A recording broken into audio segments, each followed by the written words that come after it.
One of the biggest problems you're going to face when shooting in busy towns and cities is that it's really difficult sometimes to capture a scene that doesn't have people in.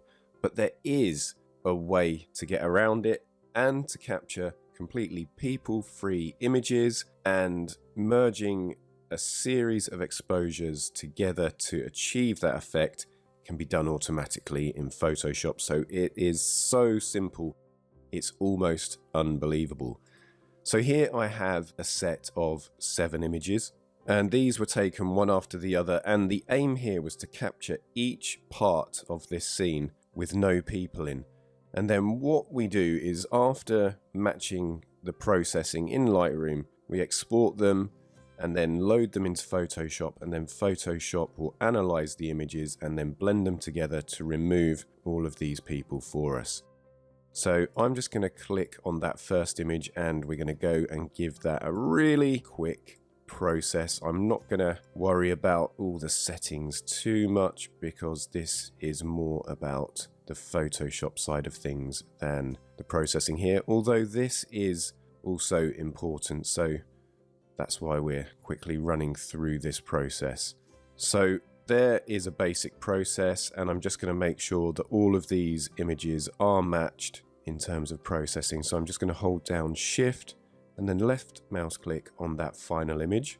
And then now I'm just going to click on that sync button and just click on check all to make sure that everything is checked, because we want everything to be identical.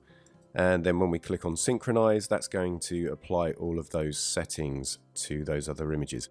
And there is also another really neat little trick that we can use to make sure that the exposure in each of those shots is identical. So using this first shot here as our reference image, so that's the one that's highlighted slightly brighter than all of the others, we can just go up to settings and then go down to match total exposures, and then all of the exposures in these shots will be matched to our reference image, which, as I say, is the one that's highlighted brighter than the others. So once that's done, we just need to export the images so that we can load them into Photoshop. So you can output them as any file type that you like, but I'm going to do it as JPEGs, and I'm going to put them into a folder. So I'm just going to quickly name the folder, and that is going to appear on my desktop. And then I'm just going to scroll down, make sure that JPEG's selected, my color space, quality, everything is as it should be, but I don't want the images to open in Photoshop automatically. I want them just to sit in a folder because we need to load them into Photoshop.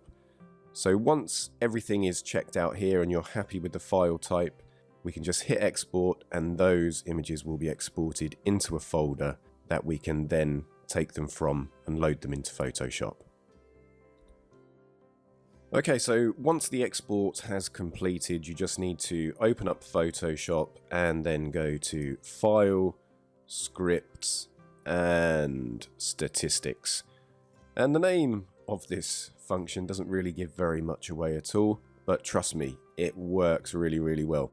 So the first thing that we need to look at is choose the stack mode. So by default, it will be left to whatever you used last. And for me, that was median, and median is the stack mode that we need to use. So once that's selected, we need to go down to use. You can select files, or I find it much easier to use folder. So then when I browse, I'm just looking for the folder that I created rather than the individual files within that folder. And then once the file tree opens up, we can just select the relevant folder, hit OK, and the images within that folder will be loaded into the dialog box here. And just make sure that attempt to automatically align source images is checked, because if there was even a small amount of movement between one shot and another, this will compensate for that.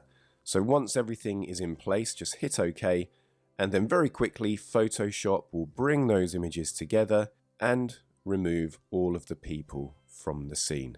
So here we have our people-free image, and the only problem you'll face here is if there were any people that didn't move. So if there were static people in the scene, you really need to wait until there's some movement, or take another shot once those people have moved.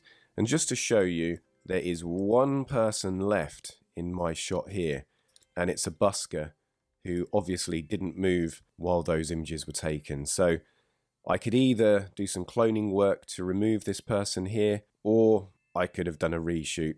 I think this would be quite easy to clone out, so that is what I would typically do for something as simple as this. But as I say, capturing a series of shots where every area of the scene is empty is the easiest way of doing it. So that is how to remove people from busy scenes automatically using Photoshop.